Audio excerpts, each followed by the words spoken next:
उत्तर प्रदेश के भूलनपुर में रहने वाले देवी प्रसाद अपने आंगन में तेज कदमों से चहलकदमी कर रहे थे। माथे पर उभरती चिंता की लकीरें और शून्य की ओर देखती उनकी आंखें देखकर कोई भी बता सकता था कि उनके जीवन में अवश्य ही कोई ऐसा कष्ट है जिससे बाहर निकल पाने का समाधान उनके पास नहीं है। आंगन में टहलते हुए शायद रात्रि का दूसरा पहर लग गया था। वातावरण में ठंडक गहराने लगी थी। उस नीरव सन्नाटे के बीच में दूर कहीं किसी जंगली जानवर के रोने की आवाज सुनाई दे रही थी। अचानक ही अंदर कमरे से कुछ अजीबोगरीब और भयानक आवाजें आनी शुरू हो गई, जिससे देवी प्रसाद की तंद्रा भंग हुई और वो दरवाजा खोलकर अंदर की ओर बढ़ गए। अंदर बिस्तर पर एक सुंदर गठीले बदन का युवक लेटा हुआ था, जिसका पूरा शरीर नीला पड़ा हुआ था। आंखों के नीचे गहरे काले गड्ढे नजर आते थे, जिसे देखकर ऐसा लगता था मानो वो किसी गंभीर बीमारी से पीड़ित हो। देखते ही देखते उस युवक का शरीर बिस्तर से ऊपर हवा में उठने लगा, जिसे देखकर देवी प्रसाद के हाथ पांव ढीले पड़ने लगे। उन्हें समझ में न आता था कि आखिर वो ऐसा क्या करें कि उनका बेटा फिर से सामान्य हो जाए। ऐसा कोई पहली बार नहीं हुआ था। पिछले कुछ दिनों से ये सिलसिला लगातार चल रहा था। 2 दिन पहले। धीरज बेटा, ये ले दूध पी ले बेटा। कितना कमजोर होता जा रहा है मेरा बच्चा। पूरा शरीर ऐसे नीला पड़ता जा रहा है जैसे किसी जहरीले सांप बिच्छू ने डस लिया हो। मेरे बच्चे का चांद जैसा चेहरा बिल्कुल झुलस कर काला हो गया है। समझ नहीं आता किसकी नजर खाए जा रही है तुझको। माँ, दूध नहीं, कुछ खाने को ला दो, बहुत भूख लगी है। बेटे के मुंह से पिछले 10 दिनों में ये पहली आवाज सुनी थी मालती ने। खुशी के मारे उसकी आंखों से आंसू निकल आए और उसने अपने आंसू साफ करते हुए नौकरानी चंपा को आवाज लगाई। चंपा, बाबा के लिए कुछ अच्छा सा बना कर ले आ। जो कुछ पसंद है सब बना मेरे बच्चे के लिए। मेरा बेटा पेट भर के खाना खाएगा। आज 10 दिन के बाद खाना मांगा है इसने। चंपा, नहीं माँ, तुम बनाओ ना, तुम्हारे हाथ का खाने का मन है। मेरी पसंद का बनाकर लाना। बेटे की बात सुनकर मालती का चेहरा खुशी से चमकने लगता है मेरी प्रार्थनाओं का असर हो गया। भगवान ने मेरी सुन ली। ठीक है मेरे बच्चे, मैं खुद अपने हाथों से तेरे लिए खाना बनाकर लाती हूँ। तू बस यहीं बैठ, मैं बस थोड़ी देर में आई। मालती दौड़ते हुए रसोई में जाती है और बेटे के लिए अपने हाथों से खाना बनाकर उसके कमरे में लेकर पहुंचती है। धीरज, उठ बेटा, देख तेरी पसंद का खाना बनाकर लाई हूँ। खाएगा ना माँ के हाथों से? धीरज माँ की आवाज सुनकर कराहते हुए किसी तरह उठने की कोशिश करने लगता है। मालती सहारा देकर उसे बिस्तर पर सीधा बैठाती है और अपने हाथ से 2 कौर तोड़कर उसके मुंह में खिला देती है। देखते ही देखते अचानक धीरज की हालत एक बार फिर बिगड़ने लगती है। धीरज दोनों हाथ से अपना गला पकड़कर पूरी ताकत से चिल्ला रहा था। उसके गर्दन पर लाल रंग के गहरे निशान उभरते हुए नजर आ रहे थे। ऐसा लगता था मानो किसी अदृश्य ताकत ने उसका गला दबा दिया हो। धीरज बेटे, क्या हुआ तुझे? पानी पी ले, खाना गले में अटक गया क्या? मालती अपनी बात पूरी भी नहीं कर पाई थी कि तभी धीरज बिस्तर पर ही खून की उल्टियां करने लगता है। धीरज लगातार मुंह से खून की उल्टी कर रहा था। ऐसा लगता था उसके पूरे शरीर का खून आज मुंह के रास्ते बाहर आ जाएगा। तभी मालती ने ध्यान से देखा। धीरज की उल्टी में लोहे की बड़ी बड़ी कीलें, कुछ सिक्के और साबुत लौंग निकल रही थी। बेटे को ऐसी हालत में देख मालती बुरी तरह घबरा जाती है और दौड़ते हुए अपने पति को बुलाने के लिए जाती है। कुछ देर के बाद देवी प्रसाद और मालती कमरे के दरवाजे पर खड़े थे और धीरज कमरे से नदारद था। अरे, तुम तो कह रही थी कि धीरज की हालत इतनी खराब है कि वो लगातार खून की उल्टियां कर रहा है, तो फिर ऐसी हालत में अचानक कहाँ चला गया वो? मैं कहता हूँ तुम उसे अकेला छोड़कर कमरे से बाहर क्यों आई? मैं क्या करती, मुझे कुछ समझ में नहीं आ रहा था। मैंने कई बार मदद के लिए आपको आवाज लगाई, लेकिन आप तक मेरी आवाज पहुँची ही नहीं। मैं अपने बेटे को इस तरह से नहीं देख सकती थी, इसीलिए आपको बुलाने के लिए चली आई। देवी प्रसाद ने देखा कि धीरज के बिस्तर पर हर तरफ खून ही खून बिखरा हुआ है और वहीं पर कुछ लोहे की कीलें और सिक्के भी पड़े हुए थे। देवी प्रसाद इतना तो समझ गया था कि मालती ने जो कुछ भी कहा वो झूठ नहीं है, बल्कि 100% सच था। लेकिन अब प्रश्न ये था कि आखिर धीरज कमरे से अचानक चला कहाँ गया। ये देखिए, ये खून कहाँ से बहकर आ रहा है? देवी प्रसाद बहते हुए खून की पीछे पीछे जाते हैं और कमरे में लगी लकड़ी की अलमारी का दरवाजा खोल देते हैं। दरवाजे के अंदर उनका बेटा धीरज एक कोने में सिमटा हुआ बैठा था। बिस्तर पर पड़ी कीलों में से एक कील उसने अपनी कलाई में फंसा रखी थी और इस जख्म से बहकर ही खून अलमारी से बाहर तक आ रहा था। बेटे की कलाई से बहते खून को देखकर मालती पछाड़ खाकर वहीं गिर पड़ती है। देवी प्रसाद के लिए इस समय अपने बेटे और पत्नी दोनों को संभालना जरूरी था, इसलिए आनन फानन में वो अपने नौकरों को आवाज लगाता है और कमरे की सफाई करने के बाद बेटे धीरज को बिस्तर पर लिटा देता है। कुछ देर में डॉक्टर आकर धीरज के जख्मों पर पट्टी बांध देते हैं। देखिए, मेरा सुझाव यही है कि आप अपने बेटे को अस्पताल में भर्ती करवा दीजिए। उसकी मानसिक हालत मुझे कुछ ठीक नहीं लगती। इस समय घर पर रहना आपके बेटे के लिए खतरे से खाली नहीं है, लेकिन आप उसका इलाज घर में रहकर ही करवाना चाहते हैं तो ठीक है, यह आपकी मर्जी है। किंतु अब आपको अपने बेटे पर कड़ी नजर रखनी होगी। पिछले कई दिनों से उनके बेटे धीरज का यही हाल था। पूरा पूरा दिन वो अपने कमरे में बेहोशी की हालत में पड़ा रहता। कुछ देर के लिए उसे होश आता भी तो उसकी हालत ऐसी हो जाती कि उसे इस तरह से देख पाना देवी प्रसाद और उसकी पत्नी मालती के लिए बहुत कठिन हो जाता। मैं कहती हूँ, आखिर कब तक ऐसे ही अपने बेटे को तिल तिल करके मरता हुआ देखते रहेंगे आप? अरे कहीं शहर ले जाकर ढंग के डॉक्टर को क्यों नहीं दिखा देते इसे? तुम्हें क्या लगता है मालती, मुझे अपने इकलौते बेटे की चिंता नहीं है? अरे इसकी चिंता में पल पल जान जा रही है मेरी। जिस दिन से इसकी हालत ऐसी हुई है, एक निवाला भी सुकून से नहीं खाया है मैंने।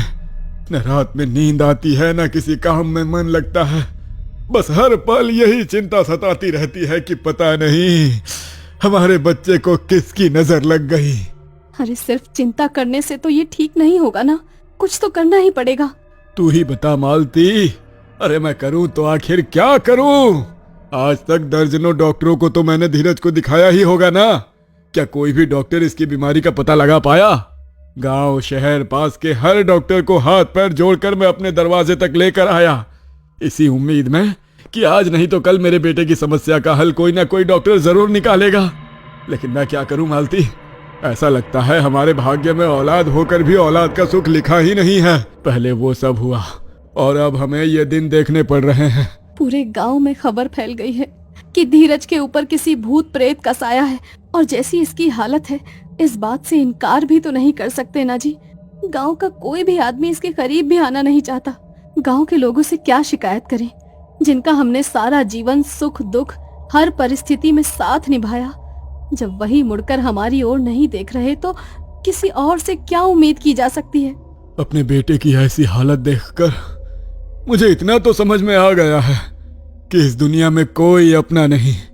मुसीबत आने पर सबसे पहले वही लोग साथ छोड़कर भाग जाते हैं जिनके ऊपर हम खुद से भी ज्यादा भरोसा करते हैं। तुम चिंता मत करो मालती, मैं अपना सब कुछ दांव पर लगा दूंगा, लेकिन अपने बेटे को कुछ नहीं होने दूंगा। तंत्र मंत्र काला जादू योगिनी महायोगिनी जिस भी शक्ति की जरूरत पड़ेगी मैं सब कुछ लेकर आऊंगा तेरे बेटे के लिए, लेकिन अपने बेटे को खुद से दूर नहीं जाने दूंगा। देवी प्रसाद गांव के धनाढ्य लोगों के परिवार से था। एक बड़ी महल नुमा हवेली थी जिसमें दो भाइयों का संयुक्त परिवार पीढ़ियों से मिलजुल कर रहता आया था। खानदानी अमीर होने के कारण रुपए पैसों की देवी प्रसाद के पास कोई कमी नहीं थी। जहां देवी प्रसाद का सिर्फ एक ही बेटा धीरज था, वहीं देवी के बड़े भाई जानकी प्रसाद ने 2 शादियां की थी। पहली पत्नी उषा से जानकी को 2 बेटियां हुई और दूसरी पत्नी गहना को अभी तक कोई संतान पैदा नहीं हुई थी। आखिर धीरज की ऐसी हालत का जिम्मेदार कौन है? क्या वाकई धीरज को कोई मानसिक समस्या है या फिर ये कोई और ही चमत्कार है? 20 बरस पहले। बधाई हो देवी भाई साहब, बेटा हुआ है। आज तो मैं मोटा शगुन लेकर जाऊंगी। हवेली में इतने बरस के बाद छोरे का जन्म हुआ है। आज तो आप लोग हवेली में घी के दीपक जलवाइए। गुलाबो, बहुत बड़ी खुशखबरी सुनाई है आज तूने। शगुन तुम्हें जरूर मिलेगा, लेकिन अभी तो तुम बहुरानी और हवेली के कुल दीपक की देखभाल करो। समय आने पर खुश कर देंगे तुम्हें। बड़े ठाकुर की बात सुनकर दाई माँ मुस्कुराते हुए वापस अपने कमरे के अंदर चली जाती है। देवी, तुम बहुरानी और मुन्ना के पास रहो। हवेली में बरसों के बाद कुल दीपक का जन्म हुआ है। हम बड़े पंडित जी के पास जा रहे हैं। मुन्ना की कुंडली और ग्रह नक्षत्र की जानकारी लेने के बाद लौटेंगे। और वैसे भी हवेली में बड़ा जश्न होगा। नामकरण के लिए शुभ मुहूर्त की भी तो जरूरत होगी ना। ठीक है भाई साहब, आप जाइए, मैं यहाँ संभाल लूंगा। अगले दिन जानकी प्रसाद जब बड़े पंडित जी के यहाँ से लौटे तो उनके माथे पर चिंता की लकीरें उभर रही थी। क्या बात है भाई साहब, सुबह से मेरी बाईं आंख फड़क रही है। अनिष्ट की ओर मन बार बार इशारा कर रहा है। ऊपर से आपका ये मुरझाया हुआ चेहरा।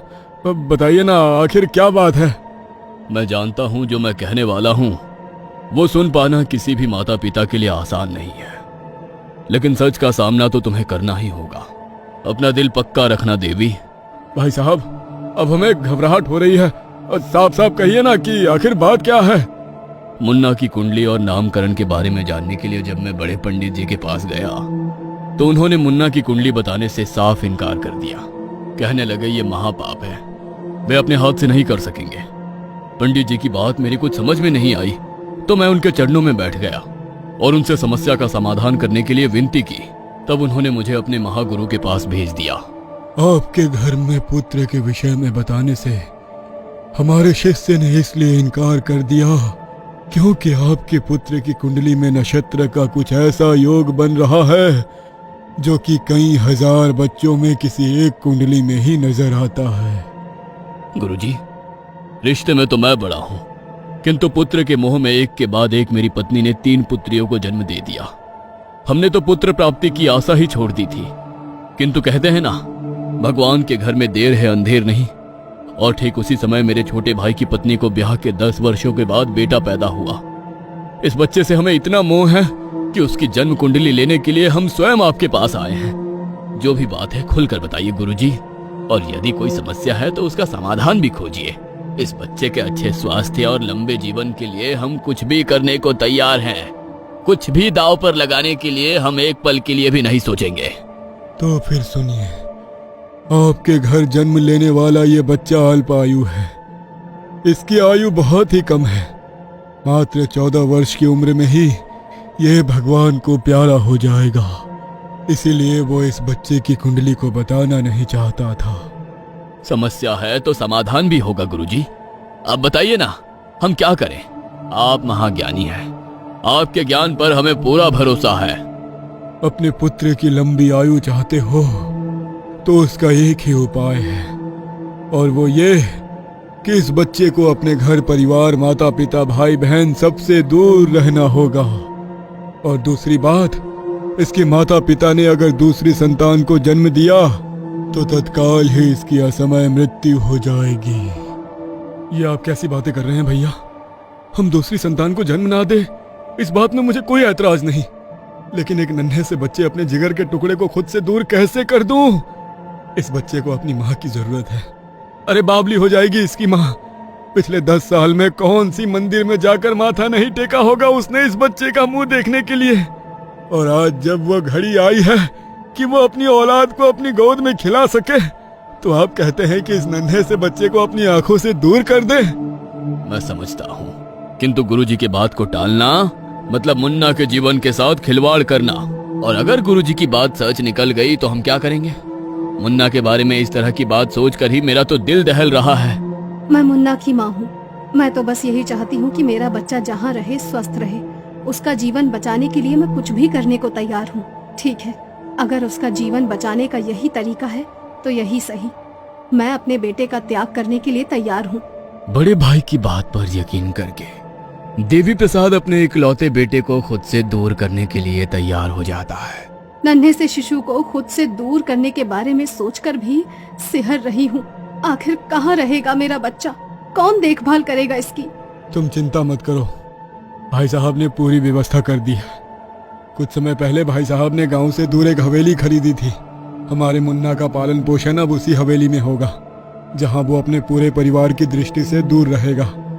18 बरस का होने के बाद उसके जीवन पर कोई संकट नहीं रहेगा। उसके बाद हम धूमधाम से अपने बेटे को वापस इस हवेली में लेकर आएंगे। अपने बेटे के जीवन के लिए हमें अपने दिल पर पत्थर रखकर उसे अपनी नजरों से दूर करना होगा। फिक्र मत करना, तुम्हारे बेटे की परवरिश में किसी तरह की कमी नहीं आने देंगे हम। उसके भोजन, लालन पोषण, खेलकूद, हर गतिविधि के लिए पूरा इंतजाम हवेली में किया जाएगा। बस उसे हवेली की 4 दीवारी से बाहर नहीं आना है। ईश्वर ने चाहा तो हमारा बेटा इस कठिन तपस्या को करने के बाद हीरे की तरह निखर कर सबके सामने आएगा। हिम्मत रखना, 18 बरस का ये समय कब बीत जाएगा हमें पता भी नहीं चलेगा। देवी प्रसाद और उसकी पत्नी ने अपना कलेजा पक्का कर लिया था। अपने 3 दिन के दूध मुहे बच्चे को नौकरानियों के हाथ में सौंपकर वो दोनों उससे दूर हो गए थे। किसी काम की नहीं हो तुम, कहने को 3 बच्चे जने हैं तुमने, लेकिन इस हवेली को एक वारिस देने में आज भी सक्षम नहीं हो सकी। पूरे समाज में सर झुकाकर चलना पड़ता है मुझे तुम्हारे कारण। इन 3 बेटियों की जगह अगर तुमने एक बेटा पैदा कर दिया होता ना, तो आज मैं भी गर्व से सीना तान कर चलता और मुझे अपने ही छोटे भाई के खिलाफ षड्यंत्र ना करना पड़ता। मुझ पर गुस्सा निकालने से कुछ नहीं होगा। मैंने भी तो यही चाहा था ना कि हमारे घर एक बेटे का जन्म हो, लेकिन जब किस्मत को ही मंजूर नहीं तो उसमें हम क्या कर सकते हैं। अरे बेटा पैदा करना तेरे बस में नहीं था, लेकिन देवी की पत्नी को बच्चा ना हो पाए इसकी जिम्मेदारी तो मैंने तुझे सौंपी थी ना। फिर चूक कैसे हो गई तुझसे? कैसे गर्भवती हुई वो? और सबसे बड़ी बात, उसने पहली ही बार में एक छोरा पैदा कर दिया।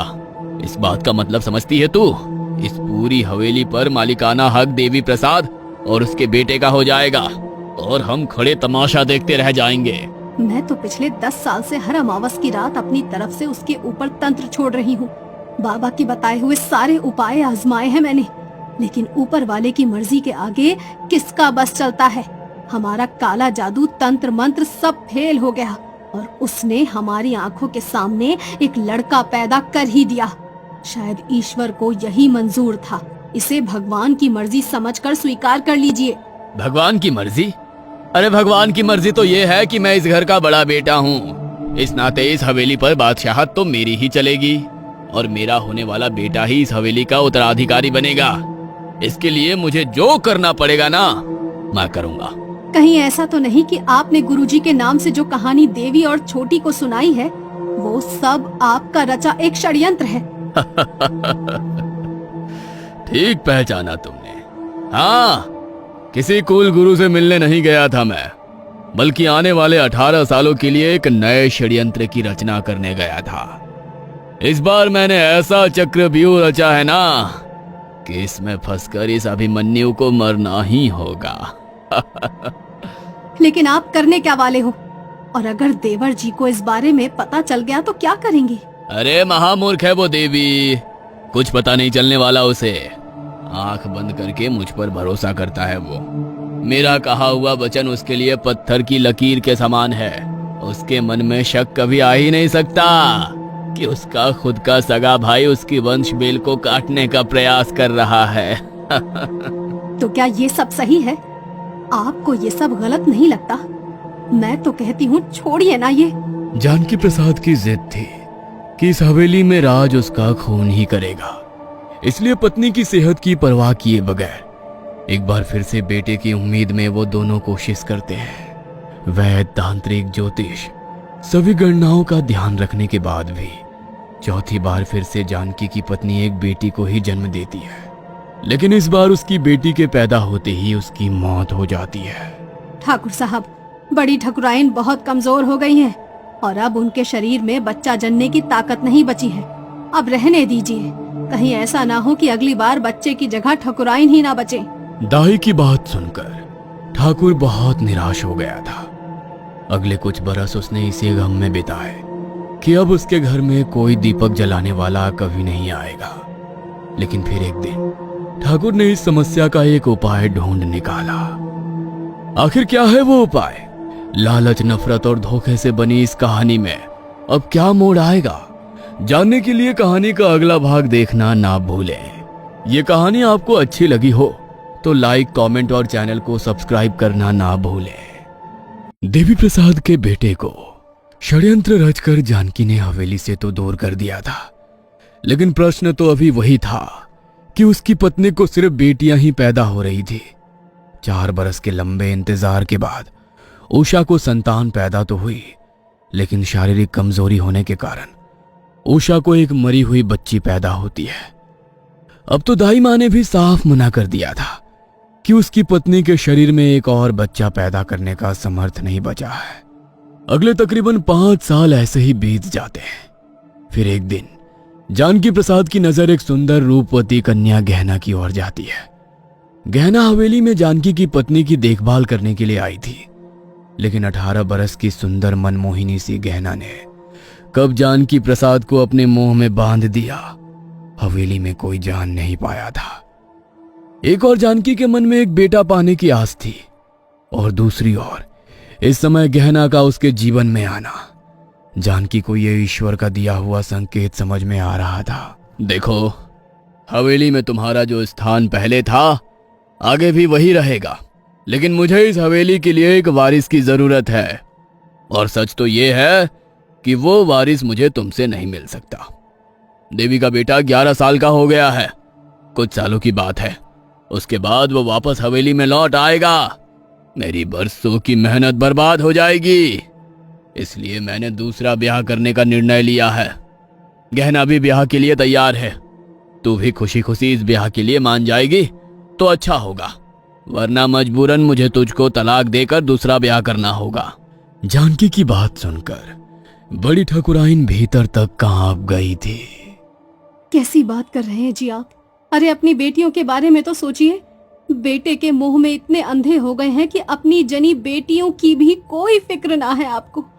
बेटियां जवान हो रही हैं आपकी, उनके सामने अपने से आधी उम्र की लड़की को अपनी दूसरी औरत बनाकर घर में बैठाएंगे आप? क्या असर पड़ेगा बच्चियों पर? बच्चियों को भी समझ में आना जरूरी है कि इस समाज में एक बेटे का रुतबा क्या होता है, और मैं कोई गलत काम नहीं कर रहा। पूरे रीति रिवाज के साथ दुल्हन बनाकर घर में लाऊंगा उसे। अपने वंश को आगे बढ़ते देखने में गलत ही क्या है? जानकी की पत्नी ने पति को समझाने की बहुत कोशिश की, लेकिन जानकी के सर पर तो इस समय एक वारिस पाने का ऐसा जुनून सवार था कि उसे उसके आगे सही गलत धर्म कुछ दिखाई नहीं दे रहा था। पत्नी उषा के समझाने के बाद भी जानकी प्रसाद गहना के साथ दूसरा ब्याह रचा लेता है। इधर उषा की हालत फन कुचली नागिन की तरह हो गई थी। तुम्हारे अहम को तुष्ट करने के लिए मैंने सही गलत सोचे बिना हर परिस्थिति में तुम्हारा साथ दिया। इतने बरसों के त्याग, प्रेम और समर्पण का ये सिला दिया आपने कि आज इस घर में सौतन लाकर मेरे सर पर बैठा दी। मैं भी सौगंध लेती हूँ कि जिस पुत्र के मोह में आपने मेरा तिरस्कार किया है ना, वो पुत्र इस जन्म में तो आपको नहीं मिलेगा। उषा इस समय मानो खून के आंसू रो रही थी। अपने जख्मों पर मरहम रखने के लिए वो एक बार फिर काला जादू करने वाले उन्हीं अघोरी बाबा के पास पहुंच जाती है, जिनकी मदद से उसने पिछले 10 सालों तक अपनी देवरानी को संतान सुख से वंचित रखा था। बाबा, मेरे पति ने बेटे के मुंह में दूसरा ब्याह कर लिया है। आपके तंत्र मंत्र और काले जादू पर भरोसा करके मैंने अपना आधा जीवन आपकी सेवा में बिता दिया। मेरी जो पुकार ईश्वर ने नहीं सुनी, मुझे पता है आप जरूर सुनेंगे। मैं हार गई हूँ बाबा। इतने सालों के प्रेम के बदले मुझे आखिर मिला भी तो क्या? अपने पति जानकी प्रसाद से धोखा। ठीक है, आपके तंत्र ने मुझे एक बेटे की माँ तो नहीं बनाया, लेकिन अब कुछ ऐसा करिए कि वो गहना भी ठाकुर साहब के बच्चे को जन्म ना दे, क्योंकि अगर उसने सच में एक बेटा ठाकुर साहब को दे दिया तो इस हवेली में मेरी कीमत दरवाजे पर खड़े पालतू कुत्ते के समान हो जाएगी। तेरा कष्ट मैं समझता हूँ। मैं मानता हूँ तेरे तंत्र में कुछ तो चूक हुई, जिसके कारण तेरी देवरानी को पुत्र प्राप्त हो गया, लेकिन इस बार कोई चूक नहीं होगी। यह शमशान भूमि में तंत्र क्रिया करने के बाद जलते मुर्दे से ली गई राख है। मैं इस राख पर मंत्र पढ़कर दूंगा। तुझे बस ये राख किसी तरह अपने पति को पिलानी है। उसके बाद चाहे जो हो जाए, तेरे पति को संतान नहीं हो सकेगी। बाबा की बात सुनकर उषा के चेहरे पर चमक आ गई थी। उसी रात उसने जानकी को बाबा की दी हुई राख दूध में घोलकर पिला दी। साल दर साल बीतते गए, लेकिन जानकी के हाथ सिर्फ और सिर्फ निराशा ही लगी। खुद से आधी उम्र की लड़की से शादी करने के बाद भी उसे एक बेटे का बाप बनने का सुख नहीं मिल पाया था, बल्कि गहना से तो उसे कोई संतान ही पैदा नहीं हुई थी। समय बीता और देवी प्रसाद के बेटे धीरज के वापस हवेली में लौटने का समय नजदीक आ गया था। मालती और देवी प्रसाद तो खुशी से बावले ही हुए जा रहे थे। पूरी हवेली के कोने कोने को दिए से रोशन कर दिया था उन्होंने। पिछले 18 साल की तड़प मालती और देवी की आंखों से आंसू बनकर बह रही थी। ढोल बाजे और धूमधाम के साथ देवी और मालती अपने बेटे को वापस हवेली में लेकर आते हैं। बेटे को किसी की काली नजर ना लग जाए, इसके लिए पंडित जी को बुलाकर हवेली के आंगन में महायज्ञ भी कराया गया था। देवी प्रसाद और मालती नहीं चाहते थे कि उनसे कोई भी ऐसी चूक हो जो उनके बेटे के आने वाले समय में इसके लिए खतरा बन जाए। पिछले 18 वर्षों का सन्नाटा मानो धीरज के लौट आने से दूर हो गया था। हवेली का कोना कोना बोलने लगा था। मानो यूं तो हवेली में जानकी प्रसाद की बेटियां भी रहती थी, लेकिन उनको पिता की तरफ से कभी भी वो प्रेम और सम्मान नहीं मिल पाया था जिसकी वो हकदार थी। जब से हवेली में धीरज आया था, गहना की नजर लगातार उसके ऊपर बनी हुई थी। पिछले 18 सालों में वापस दोनों नौकरानी जो दाई बनकर धीरज के साथ गई थी, उन्होंने बहुत अच्छी परवरिश की थी धीरज की। उसका लंबा चौड़ा गठीला बदन देखकर लगता ही नहीं था कि अभी उसकी आयु सिर्फ 18 बरस है। 18 बरस में धीरज एक खूबसूरत नौजवान बन गया था, जिसे देखकर 25 बरस की गहना अपनी मर्यादा भूलने लगी थी। धन दौलत और इस बड़ी सी हवेली की बड़ी ठकुराइन बनने की चाह में उसने 52 साल के जानकी प्रसाद की पत्नी बनना स्वीकार तो जरूर कर लिया था, लेकिन गुजरते समय के साथ अब उसे समझ में आने लगा था कि धन दौलत के मोह में उसने अपने जीवन की कितनी बड़ी भूल कर दी है। और सबसे बड़ी बात, पुत्र के मोह में ही ठाकुर ने उसके साथ रिश्ता जोड़ा था। जब इतने वर्षों के अंतराल में भी गहना ठाकुर को कोई बच्चा ना दे सकी, तो ठाकुर का भी उसके प्रति अब मोह भंग होने लगा था। बड़ी माँ, ताऊ जी ने कहा है कि मैं आपको आपके गांव तक छोड़ आऊं।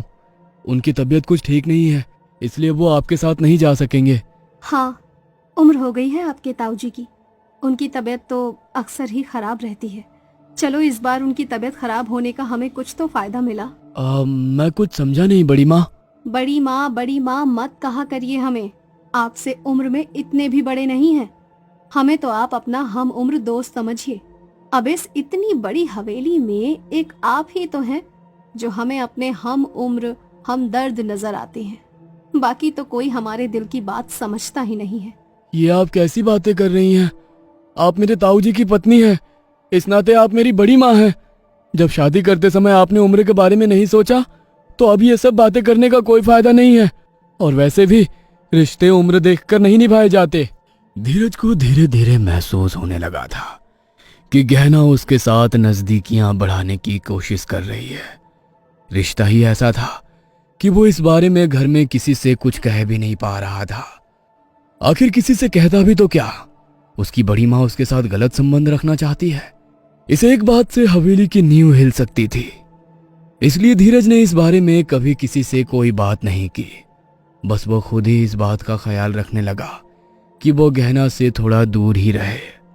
कुछ समय के बाद सुनते हैं जी, जब से धीरज लौटा है ना, एक के बाद एक रिश्ते आ रहे हैं हमारे बेटे के लिए। हर अच्छा परिवार हमारे घर के साथ संबंध जोड़ना चाहता है। आप कहिए तो कोई अच्छी लड़की देखकर बात चलाऊं धीरज के लिए। अरे कैसी बातें करती हो भाग्यवान। अरे तुम्हारा बेटा अभी सिर्फ 20 बरस का है। आज के युग में इतनी जल्दी विवाह कौन करता है? वो मैं जानती हूँ, लेकिन देखिए ना, आपके बेटे के ऊपर कितने लोगों की निगाह लगी हुई है। और जब बहुत सारे लोगों की नजर होती है ना, तो वो नजर काली नजर बन जाती है। मैं नहीं चाहती मेरे बेटे के साथ कोई अनिष्ट हो। कोई भी अच्छी लड़की देखकर लगन पढ़वा दीजिए उसका, तो ये निगाहें अपने आप उसके ऊपर से हट जाएंगी। वरना इस समय तो हर अच्छा परिवार यही चाह रहा है कि उनकी बिटिया का ब्याह हमारे धीरज के साथ हो जाए। अरे तुम्हारे और मेरे चाहने से क्या होता है भाग्यवान। पहले ही उसकी मर्जी के खिलाफ पूरे 18 बरस खुद से दूर रखा है हमने उसे। अरे राम जी भी 14 वर्ष का वनवास पूरा करने के बाद अपने घर लौट आए थे और मेरे धीरज ने तो उससे भी बड़ा वनवास काटा है। अब उसके जीवन के सारे फैसले लेने का हक मैं उसे देता हूँ। वो जब चाहे, जहाँ चाहे, जिससे चाहे शादी करे। मैं कभी भी उसे रोकूंगा नहीं। मैं चाहता हूँ कि मेरा बेटा अपनी बाकी का जीवन खुल कर जिए, किसी के दबाव में या जल्दबाजी में आकर नहीं। धीरज बेटा, तेरे लिए बहुत से अच्छे घरों के रिश्ते आ रहे हैं। तेरी इच्छा हो तो हम कहीं पर बात चलाएं। कोई जबरदस्ती नहीं है बेटा। अगर तू चाहे तो शादी की बात को हम टाल भी सकते हैं। इधर धीरज पहले ही गहना के बढ़ते कदमों के कारण मन ही मन बहुत बेचैन था। इसलिए जब उसने शादी की बात सुनी तो वो झट से तैयार हो गया। अब ठीक है माँ, मुझे कोई समस्या नहीं है। आप अपनी समझ से देख लीजिए, जो लड़की आपको पसंद है मैं शादी करने के लिए तैयार हूँ। बेटे की बात सुनकर तो मानो मालती खुशी से झूम उठी थी। मेरे प्रेम को ठुकराया तुमने। आखिर क्या कमी थी मुझ में जो तुमने मेरे प्रेम का तिरस्कार किया? आखिर क्यों मैं अपना सारा जीवन एक बूढ़े के साथ बिताऊं? क्या मुझे अपने जीवन में खुशियां पाने का कोई अधिकार नहीं? कमी उस ठाकुर में है और दोष जीवन में आई स्त्रियों को देता है। उसका कहना है कि अगर अभी भी मुझे संतान नहीं हुई तो मुझे छोड़कर कोई तीसरी लाकर बैठा देगा इस हवेली में। मर्द करे तो सब ठीक है, और अगर औरत अपनी इच्छा और अधिकार की बात कर ले तो सब उसे मर्यादा सिखाने के लिए आ जाते हैं। मुझे अब इस झूठी मर्यादा और सम्मान की कोई फिक्र नहीं है। मैं प्रेम करती हूँ धीरज से, और जिसे मैंने प्रेम किया है उसे मैं पाकर ही रहूंगी। सौगंध है मुझे, अगर वो मेरा नहीं तो किसी का भी नहीं। क्या बात है बेटी, तू ऐसे क्यों रो रही है? अंधेरा हो गया है। इस समय तुम्हें यहाँ नहीं होना चाहिए था। तुम्हारे परिवार वाले परेशान हो रहे होंगे। जाओ, अपने घर लौट जाओ। ये जगह तेरी जैसी नाजुक लड़कियों के रुकने के लिए ठीक नहीं है। घर? कैसा घर? मेरा कोई घर नहीं बाबा। जिस घर में बरसों पहले दुल्हन बनकर मैं अपना सब कुछ छोड़ कर गई थी, उसी घर में मेरी इज्जत को तार तार कर दिया गया। मेरा अब इस दुनिया में कोई नहीं। बाबा, अगर अपने ही घर में किसी नारी की अस्मिता के साथ खिलवाड़ हो जाए और वो खिलवाड़ करने वाले कुछ अमीर लोग हो, तो इंसान तो क्या, भगवान भी उससे मुंह मोड़ लेता है। सच्ची बात तो ये है कि पैसे वाले के लिए कोई नियम कानून धर्म की दीवार नहीं होती। हमारे जैसी गरीब की मासूम लड़कियां तो बस इन बड़ी हवेली वालों के मनोरंजन का साधन होती हैं। मुझे जीने की अब कोई इच्छा नहीं बची। दिल तो चाहता है कि अपना जीवन खत्म कर लूं, क्योंकि चाह कर भी उन बड़ी हवेली वालों का तो मैं कुछ भी नहीं बिगाड़ सकती। क्या बात है बेटी, क्यों तू इतनी परेशान है? ऐसा क्या हुआ है तेरे साथ? मुझे पूरी बात बता। बाबा, 15 साल की उम्र में हवेली में बड़ी मालकिन की देखभाल के लिए रखा गया था मुझे। मैंने दिन रात एक करके मालकिन की सेवा की, लेकिन बड़े मालिक की गंदी नजर से मैं खुद को बचा नहीं सकी। उनकी पत्नी को बेटा नहीं हो रहा था, इसलिए बेटे की चाह में उस 45 साल के अधेड़ ने मुझे 18 बरस की लड़की के साथ जबरन मुझसे ब्याह रचाया। ब्याह के बाद इस शादी को ही मैंने अपना भाग्य समझ लिया और ईमानदारी से अपना पत्नी धर्म निभाने लगी। किंतु मेरे ब्याह को 9 साल बीत जाने के बाद भी जानकी प्रसाद से मुझे कोई औलाद नहीं हुई। दुनिया की नजर में अपनी मर्दानगी को बनाए रखने के लिए उसने मुझे अपने भतीजे धीरज के सामने ले जाकर पटक दिया। एक ने मुझे दूसरे के सामने ले जाकर पटक दिया और दूसरे ने मेरी मजबूरी का भरपूर फायदा उठाया। उस हवेली के सारे मर्द एक ही जैसे हैं बाबा। अपने स्वाभिमान की रक्षा के लिए मैं उनके आगे रोई गिड़गिड़ाई, अपने रिश्ते की दुहाई तक दी उस धीरज को, लेकिन उसके दिमाग पर तो शैतान सवार हो गया था। मेरे लाख समझाने पर भी उसने मेरी एक न सुनी और मेरे साथ। इतना कहकर गहना फूट फूट कर रोने लगती है। मेरे अंदर अब जीने की इच्छा ही नहीं बची है बाबा। अपने गुनहगारों को उसके जीवन में हंसते मुस्कुराते आगे बढ़ते देखने से अच्छा है मैं मौत को गले लगा लूं। ऐसी जिंदगी नहीं चाहिए मुझे। मैं अब उस घर में वापस नहीं जाऊंगी। जाओ मेरे साथ। गहना के बहते आंसुओं को देखकर शमशान के बाहर साधना कर रहे कामाख्या क्षेत्र के प्रसिद्ध तांत्रिक बटुक बाबा का दिल करुणा से भर उठता है। देख गहना, माना कि तेरे साथ बहुत गलत हुआ है, किंतु मृत्यु किसी भी दुख का अंत नहीं होती, ना ही किसी भी समस्या का समाधान आत्मा से मिल सकता है। अगर मन में लगन सच्ची हो तो इंसान कुछ भी कर सकता है। इंसान को अपने आप को इतना मजबूत बनाकर रखना चाहिए कि कोई भी परिस्थिति उसे तोड़ ना सके। तू स्त्री है, इसका मतलब ये नहीं कि कमजोर भी हो। लोना चमारी का नाम सुना है तूने? 11वीं शताब्दी में जब जात पात के नाम पर छोटी जात वालों को खूब शोषण और अत्याचार होता था, तब एक 13 साल की बच्ची ने अपने ऊपर हुए अत्याचार का बदला लेने के लिए कठोर तप किया और गुरु के सानिध्य में रहकर ऐसी सिद्धियां प्राप्त की कि आज सदियों के बाद भी हमारे जैसे सिद्ध पुरुष उन्हें प्रणाम करते हैं। वो हमारी गुरु है। लोना चमारी ने उनके ऊपर अत्याचार करने वाले एक एक मर्द को परलोक का रास्ता दिखाया था, और ऐसा करने के लिए उन्होंने किसी पुरुष की सहायता नहीं ली। अगर तू चाहे तो तू भी अपने ऊपर हुए अत्याचार का बदला ले सकती है। बस मन में लगन सच्ची होनी चाहिए। मेरी लगन बिल्कुल सच्ची है बाबा। उस बड़ी हवेली के इकलौते वारिस धीरज को मिट्टी में मिलाने के लिए किसी भी हद तक जाने को तैयार हूँ। बस आप मेरे गुरु बनकर मेरा मार्गदर्शन करिए। तू फिक्र मत कर, मैं तुझे लोना चमारी के शाबर मंत्रों का ज्ञान दूंगा। तू लोना चमारी की साधना कर। एक बार तुझसे योगिनी लोना प्रसन्न हो गई, उसके बाद जो चाहेगी वही होगा। बाबा से लोना चमारी के साधना मंत्र लेने के बाद गहना चुपचाप वापस हवेली लौट आई थी। 12 दिन बाद अमावस्या की रात थी। अमावस्या की रात पूरी हवेली नींद के आगोश में पहुंच गई थी। गहना चुपचाप उठी और बाबा की बताई हुई सामग्री को एकत्रित करने के बाद सीधा शमशान भूमि की ओर चल पड़ी। शमशान भूमि पहुंचने के बाद उसने घने पेड़ के नीचे आसन बिछाया और सामने लाल रंग का वस्त्र बिछाकर उसके ऊपर बाबा की दी हुई गुरु गोरखनाथ की तस्वीर लगा दी। इसके बाद उसने एक पत्थर में एक लड्डू, पान, 2 लौंग इलायची और 7 तरह की मिठाइयां रखकर थाल सजा दिया। इतना करने के बाद गहना ने बाबा का बताया हुआ लोना चमारी को साधना वाला शाबर मंत्र पढ़ना शुरू किया और 1008 बार उस मंत्र का पाठ करना शुरू कर दिया। पाठ शुरू करने से पहले गहना ने अपने चारों ओर एक सुरक्षा चक्र बना लिया था, क्योंकि बाबा ने उसे बताया था कि लोना चमारी तंत्र की महायोगिनी है। इसलिए उनकी सिद्धि करते समय उनके साथ साथ कुछ भटकती हुई प्रेत आत्माएं और पिशाच इत्यादि भी वहां पर प्रकट हो सकते हैं। यदि सुरक्षा घेरा ना बनाया जाए तो वो साधक को नुकसान पहुंचा सकते हैं।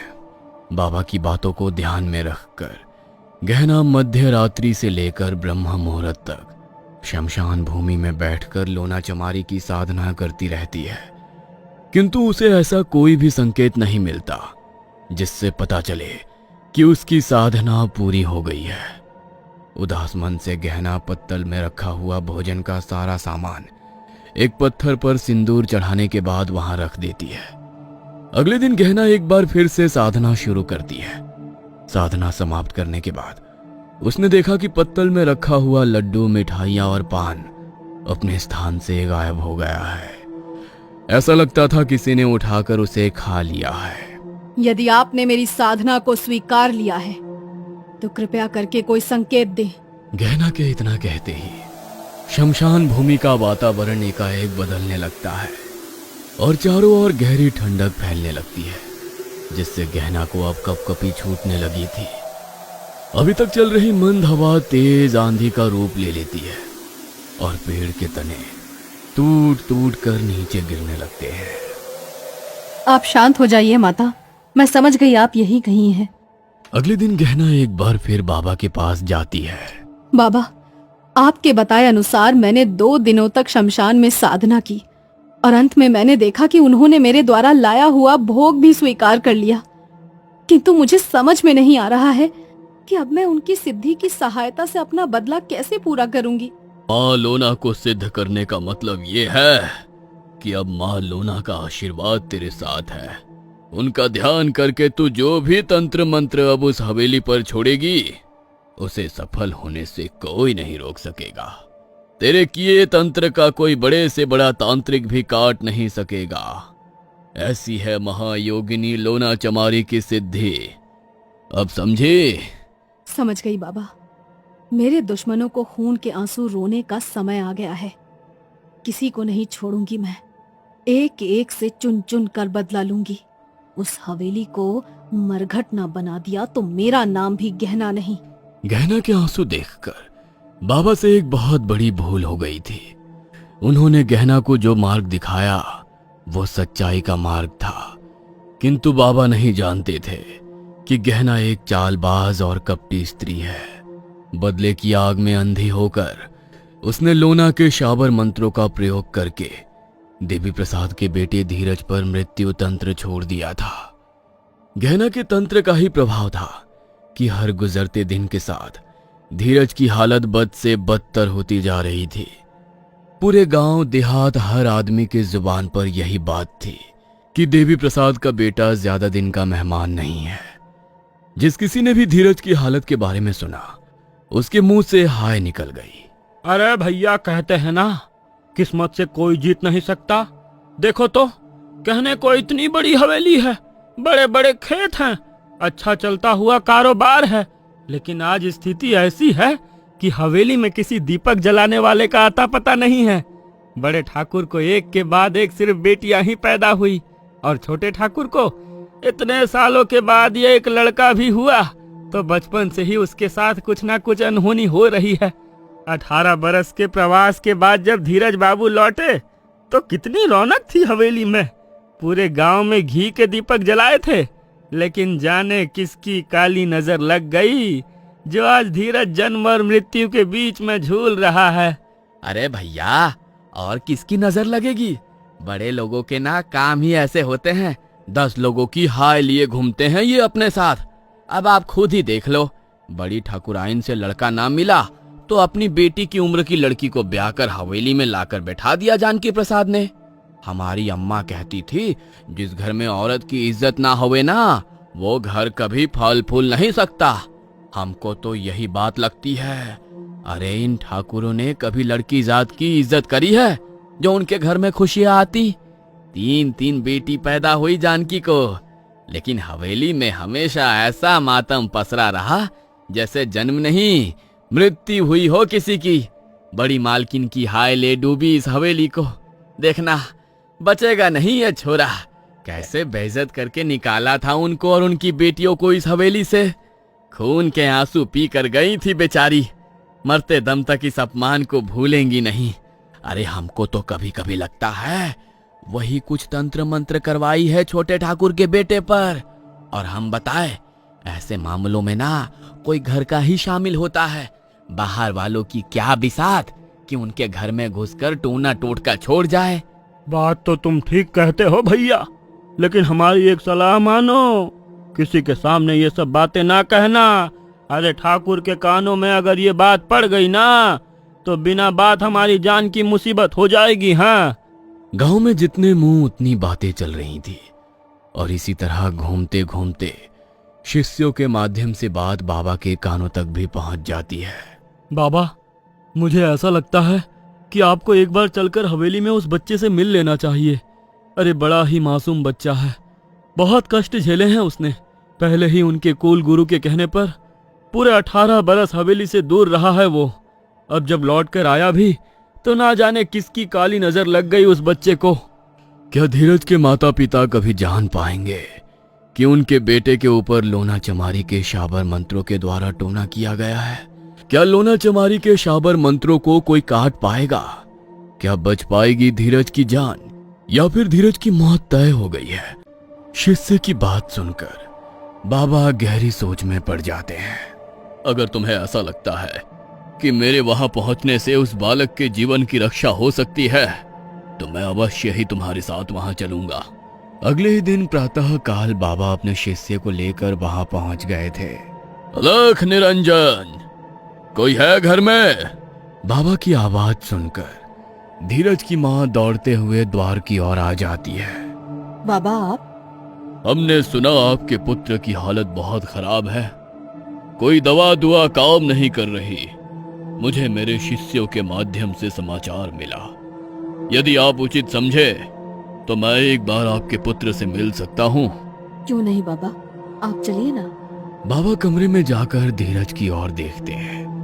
कुछ मंत्र पढ़कर वे धीरज के सर पर हाथ रखते हैं और आंखें बंद करके अपनी इष्ट देवी को स्मरण करने लगते हैं। बंद आंखों से बाबा को मानो सारे दृश्य नजर आ गए थे।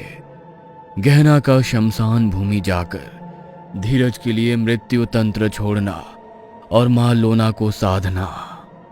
ओह, तो ये बात है। देखिए, आपका पुत्र जो कुछ भी भोग रहा है ना, ये उसके कर्मों का ही परिणाम है। इस दुनिया में अपने कर्मों से कोई नहीं भाग सकता। मैं कुछ समझी नहीं बाबा, मेरे बच्चे ने ऐसे क्या कर्म किए हैं जिसका फल उसे इस तरह से मिल रहा है? मेरा बेटा तो क्या, मुझे तो याद नहीं यदि मैंने या मेरे पति ने भी जीवन में कभी किसी का दिल दुखाया हो। अब आप ही मार्गदर्शन करिए कि आखिर हमारे कौन से कर्मों की सजा हमें मिली है। सब कुछ जानकर भी अनजान बनने से अब कुछ नहीं होगा। आपके पुत्र के सामने साक्षात मृत्यु खड़ी है। मां लोना के शाबर मंत्र के द्वारा मृत्यु तंत्र छोड़ा गया है आपके पुत्र के ऊपर। उसकी मृत्यु तो अटल है, किंतु मैं आपके द्वार तक आ ही गया हूं तो आपके पुत्र की मृत्यु एक अबूझ पहेली बनकर आपके सामने नहीं रहेगी। आपको इतना जानने का अधिकार तो है ही कि आखिर आपके पुत्र के साथ क्यों और क्या हुआ है। मां लोना का नाम सुना है आपने? नहीं बाबा, हम तो आपके मुंह से ही पहली बार ऐसा कोई नाम सुन रहे हैं। महायोगिनी है मां लोना चमारिन, तांत्रिकों की महातंत्रिक। उनके नाम से की गई तंत्र साधना कभी खाली नहीं जाती। और वो महायोगिनी बनी ही इसीलिए थी क्योंकि उनके ऊपर स्त्री होने के कारण पुरुषों ने अत्याचार किया था। जब वो एक साधारण स्त्री थी तब उन्होंने अपने ऊपर अत्याचार करने वालों में से एक को भी नहीं छोड़ा था। और अब तो वो एक अलौकिक शक्ति बन चुकी हैं। अब स्त्री के साथ किए हुए अपमान का दंड तो वो देकर ही रहेंगी। मैं कुछ समझ नहीं पा रही बाबा कि मेरे बेटे की ऐसी हालत और मां लोना से क्या संबंध है, और आप किसी स्त्री के अपमान की बात कर रहे हैं। मेरा बेटा तो खुद 18 सालों तक एकांतवास में जीवन बिता कर आया है और उसके बाद भी बेहद संयमित और संस्कारी जीवन बिता रहा है। संस्कारी? तुम्हारे पुत्र ने एक अबला स्त्री के स्वाभिमान पर हाथ डाला है। इस स्त्री ने मां लोना को प्रसन्न करके आपके पुत्र से उसकी रक्षा के लिए वचन लिया है। इस हवेली के अंदर जो कुछ भी चल रहा है उससे आप लोग अनजान हो, मैं नहीं समझता कि यह संभव है। मैं स्पष्ट नाम तो नहीं बता सकता, किंतु इसने किसी स्त्री के साथ दुराचार किया, उसी का परिणाम ये भोग रहा है। अगर इस बात में जरा भी सत्यता पाई गई ना बाबा, तो मुझे अपने बेटे की मौत का जरा भी अफसोस नहीं होगा। लेकिन मैं पूरे विश्वास के साथ कह सकता हूँ कि मेरे बेटे ने किसी स्त्री के साथ गलत करना तो दूर, अरे नजर उठाकर भी किसी की ओर नहीं देखा। आपको कोई गलत जानकारी हुई है बाबा, हमारे बेटे की जान बचा लीजिए। बाबा वापस अपने आश्रम में लौट आए थे, लेकिन ठाकुर और उसकी पत्नी के सच्चे आंसू और धीरज की स्थिति पर रह रहकर वो विचार कर रहे थे। वरुण, ठाकुर साहब और उनके परिवार के विषय में पता लगाओ।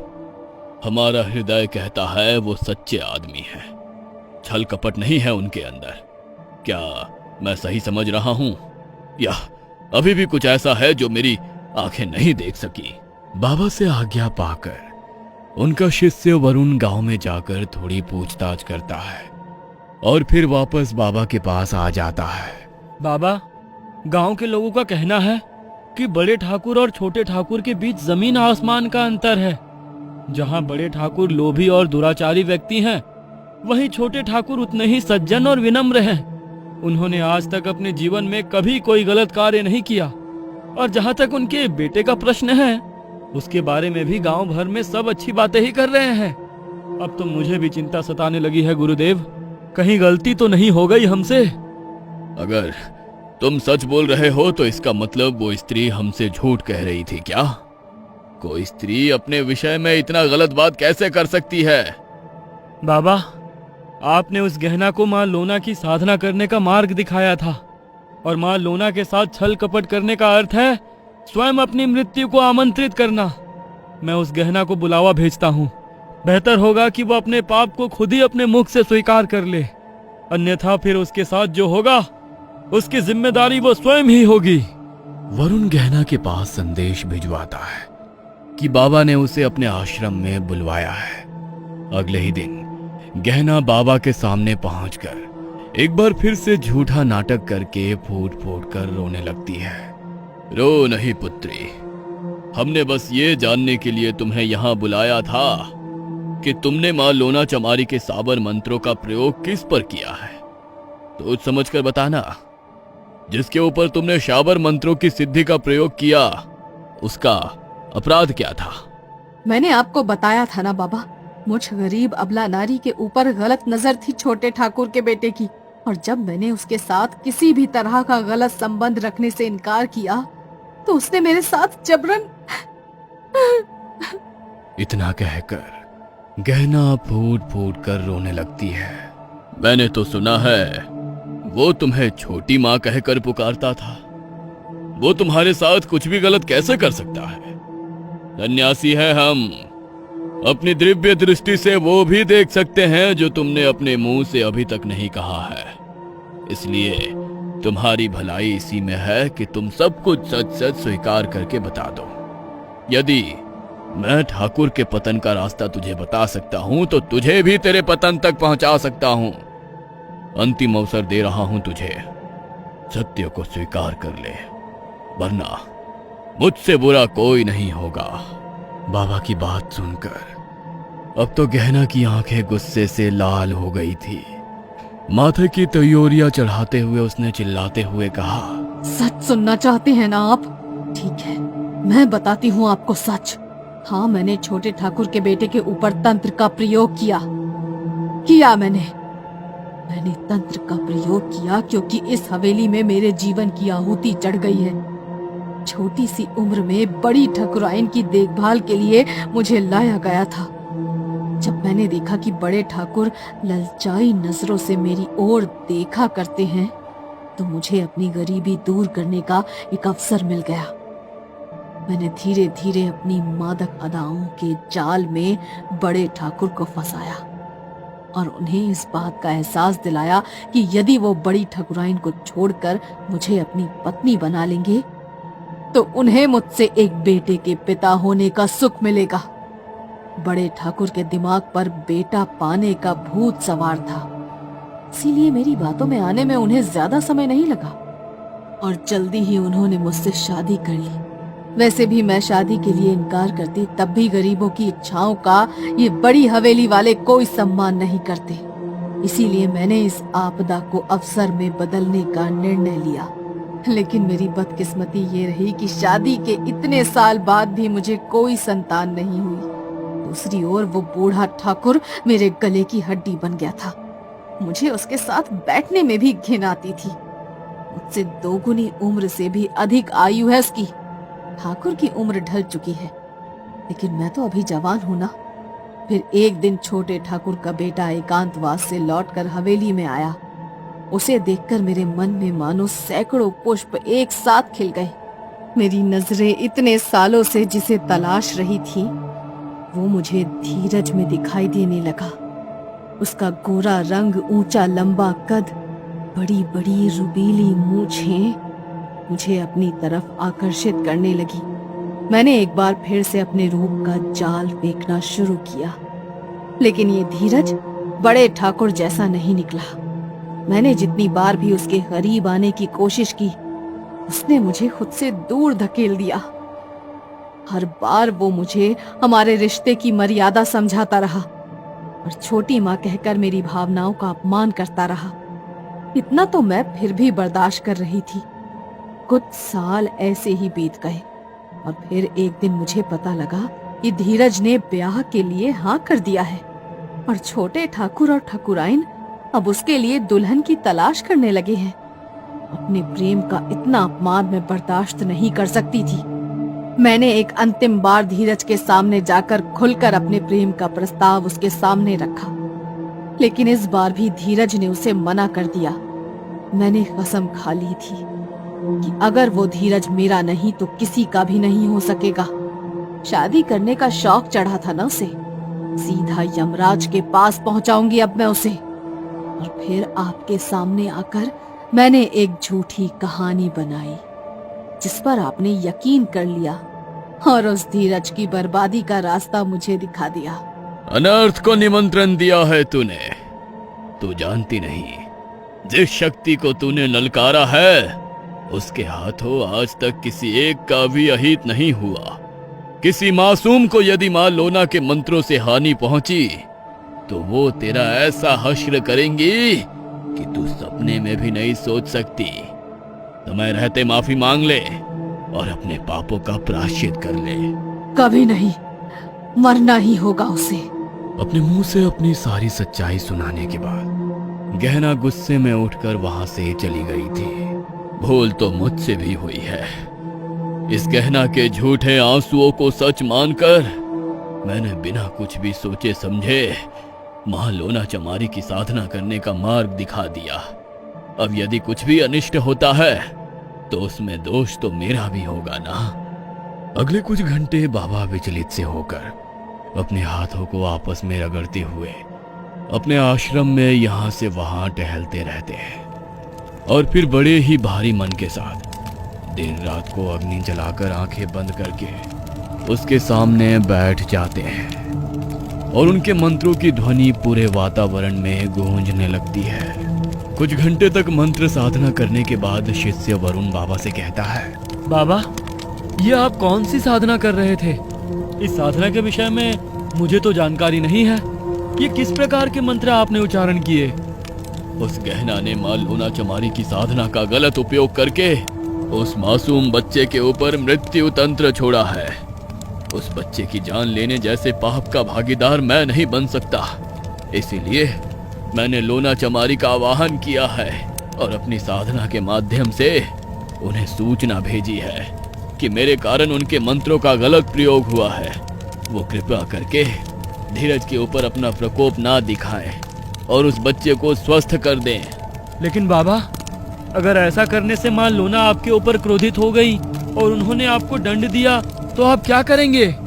मैं हर परिस्थिति के लिए तैयार हूँ। इसीलिए कहा जाता है कि गुरु को हमेशा अपने शिष्य को परखने के बाद ही गुरु मंत्र देना चाहिए। गलती तो मुझसे हुई है जो मैंने उस गहना को परखे बिना ही उसे मां लोना का मंत्र सौंप दिया। इसलिए दंड भी मुझे स्वीकार करना होगा। ठाकुर की हवेली में गहना निश्चिंत होकर अपने कमरे में सोई हुई थी। अचानक ही उसे अपने कमरे में गहरी ठंडक का एहसास होने लगता है। उसका रोम रोम ठंड से कांपने लगा था और वो आंखें खोलकर उठ बैठती है। सामने का नजारा देखकर तो मानो उसके पैरों के नीचे से जमीन ही फिसल जाती है। उसके सामने एक 6.5 फुट लंबाई की महिला खड़ी हुई नजर आ रही थी, जिसकी बड़ी बड़ी आंखें क्रोध से बिल्कुल लाल नजर आती थी। उसने लाल रंग के वस्त्र पहन रखे थे और लंबे बाल हवा में उजड़े हुए इतने भयानक लग रहे थे कि किसी का भी खून जमा देने के लिए पर्याप्त थे। गहना को समझ में नहीं आ रहा था कि खुली आंखों से वो जिसे देख रही थी वो सच है या कोई सपना। उसके पूरे शरीर को मानो लकवा मार गया था। वो अपने स्थान से हिल भी नहीं पा रही थी। तभी उस महिला ने गहना को उसके बालों से पकड़ा और घसीटते हुए सामने की दीवार पर ले जाकर उसका सर दे मारा। गहना को अब कुछ समझ में नहीं आ रहा था। चिल्लाते हुए वो छोटे ठाकुर और ठाकुराइन के कमरे की ओर दौड़ पड़ती है। गहना की चीखों को सुनकर हवेली में सभी की नींद टूट गई थी। गहना की डर से फटी हुई आंखें और चेहरे का उड़ा हुआ रंग देखकर कोई भी आसानी से बता सकता था कि उसने कुछ न कुछ बेहद डरावना देख लिया है, जिसके कारण उसके मुंह से बोल नहीं फूट रहे हैं। लेकिन गहना के अलावा पूरी हवेली में किसी को भी वो स्त्री नजर नहीं आ रही थी।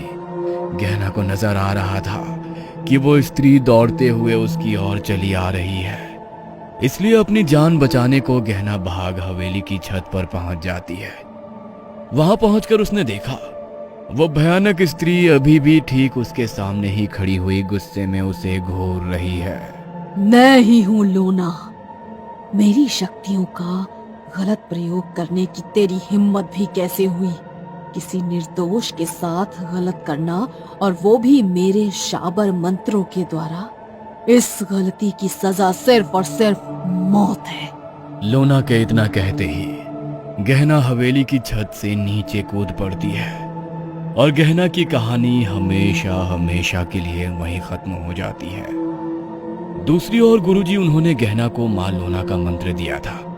उनको भी मां लोना का श्राप लगता है और वो अपनी सभी सिद्धियों को भूल जाते हैं। धीरज को अदृश्य रूप से मां लोना ने लंबी आयु का वरदान दिया। कुछ ही दिनों में धीरज पूरी तरह से स्वस्थ होकर हवेली में दुल्हन ले आया था। बरसों बाद हवेली में खुशियों के दीपक झिलमिला रहे थे।